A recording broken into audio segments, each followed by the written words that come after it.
Jesus.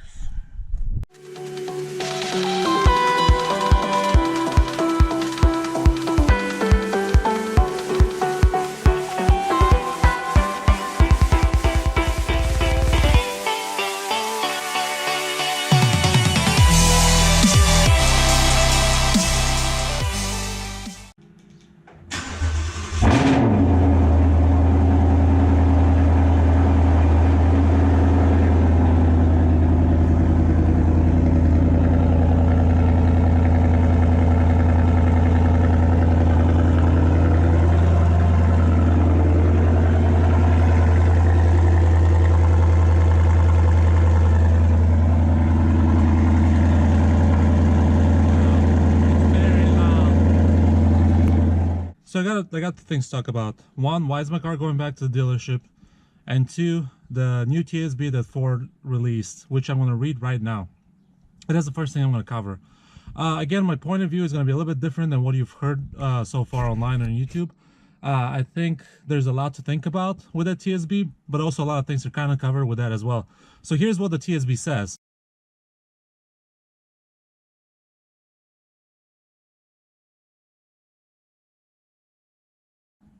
So with that being said, the typewriter tick is what it's called right now because it sounds like a typewriter tick, is a normal operation of the 5.0 liter engine, which that is totally fine. It could be a normal operation. I'm not you know, going against that.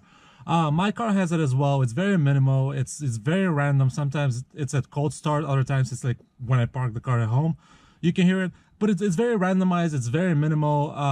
It's not as bad as some other people's cars have it. Mine doesn't go like a full typewriter. Mine goes like I don't know how to explain it, but it's like every few seconds tick. But it does sound like a typewriter. So it could be. There's a lot of Mustangs that have that apparently, but there's also a lot of Mustangs that don't have that. But I have a few questions for Ford or for everyone else that is kind of interested in that. And the reason why I'm not driving the car is there's still some snow on the ground. The roads are super clean, but I just don't feel like going out in the cold. And the garage is a little bit warmer. I'm kind of dressed up a little bit warmer too, but it's still chilly out. I didn't feel like driving tonight.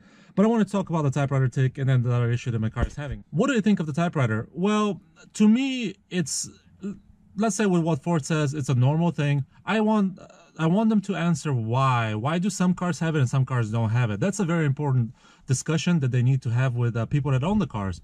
You can say it's a normal operation activity when, let's say 50% of the car have it and 50% don't have it. It's not a normal thing.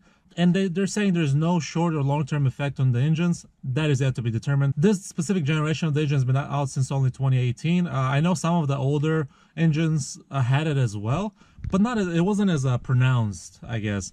And now you can really hear that typewriter tick. I mean, I could hear it the other night I got home. The car was running. I could hear it. It was coming out from the exhaust, which to me, that's, you know, I'm not sure if that's a normal engine behavior or something else is happening. Again, the Ford is kind of answering everyone's questions, saying it's a normal thing. So it kind of goes back to, so what would people do with their cars now? They're brand new cars. Some of them have a very pronounced tick, which I would definitely have questions if it's that loud. I mean, I've heard some Mustangs online.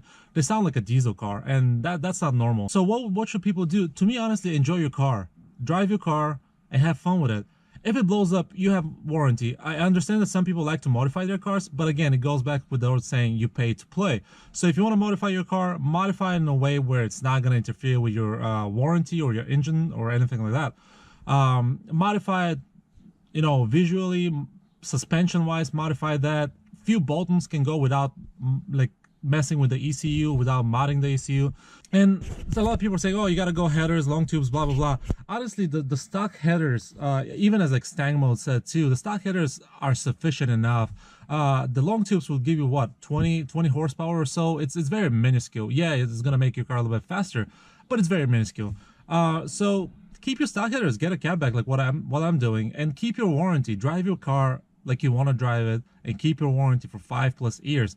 And by the time, I mean, let's be honest, guys. How many people keep their cars for more than 5 years in nowadays? A lot of people go from car to car every few years, which is bad, terrible investment. But a lot of people do that. So to me, it's like, again, whatever Ford wants to say, whatever they want to cover their back, that's totally fine. Enjoy your cars. They have the typewriter tick. If it's super bad, super pronounced, yeah, take it to the dealership and see what they have to say, which with this TSB, they will actually say, sorry, it's a normal activity. It's the direct injection, etc., etc. So you never know. But again, it goes back to, you have a warranty. I personally got the extended warranty, which gives me, I believe, another 2 years or so and a bunch of extra mileage and blah, blah, blah, whatnot. So that's a bumper-to-bumper warranty that I got extra on top of Ford's warranty, which to me, you know, I'm covered. I do want to modify my car, make it faster, but honestly, what's the point? I want to enjoy the car the way it is, and this car is a beautiful car. It's a beautiful ride. It sounds great. I added the cat back. It sounds phenomenal. If you guys, you know, could hear it, it's super loud too, which is kind of concerning at times. But anyway, with that TSB, Ford is basically covering themselves, and a lot of people say, oh yeah, they want to cover themselves, so when the engine's warranty expires, they wouldn't have to pay for anyone else's engine. That's a high possibility. That can happen. But again, don't let that hold you back from driving your car.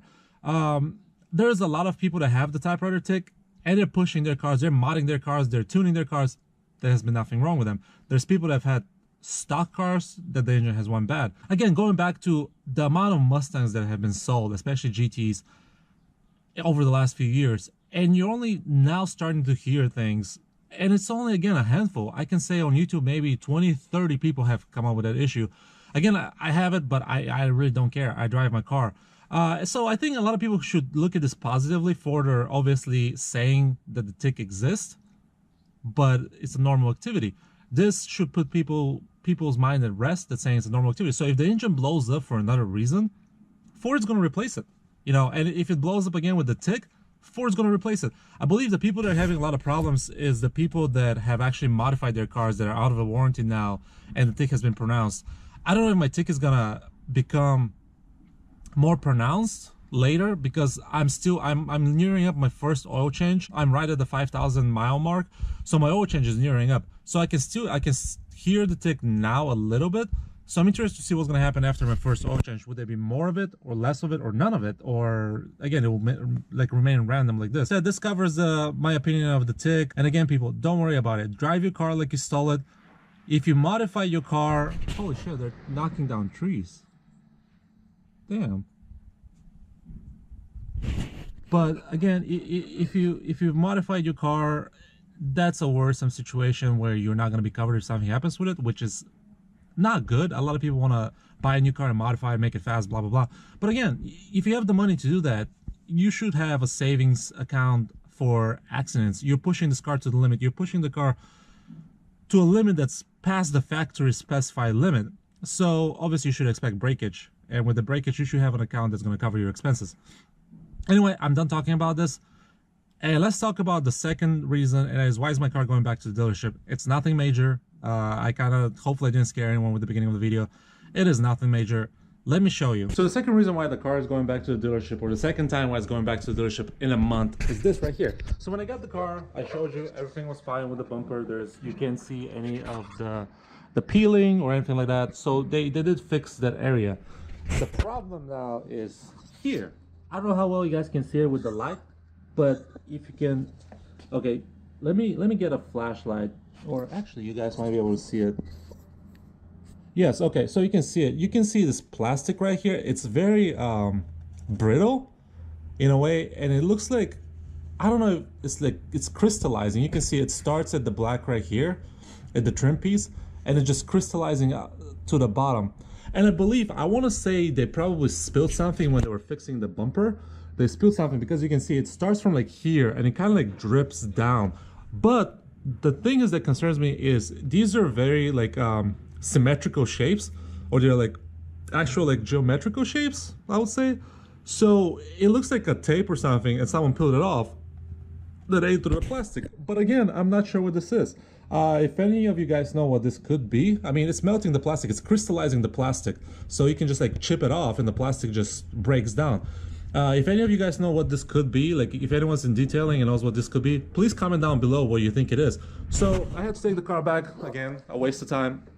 And I don't know if someone did it, whoever was fixing my bumper, they spilled something, because they did have to take the clear coat out of the bumper to paint part of it. So I'm not sure if they spilled something on that side, but it doesn't make sense, because this is on this side and the bumper issue was on the opposite side. So really, I don't know what happened there. But with that being said, I know, again, it's a waste of time. I don't think this is a factory defect. I think something happened at the dealership, to be honest, because when I dropped the car off, it wasn't like that. When I picked the car back up, that was there. So I'm not sure what happened. So here it is. A, I can't wash my car. B, you heard my 2 reasons why the car is going back to the dealership. The first reason, obviously, is not the typewriter tick. My car is not going back to the dealership for that. It's going back to have that whole base replaced in the back.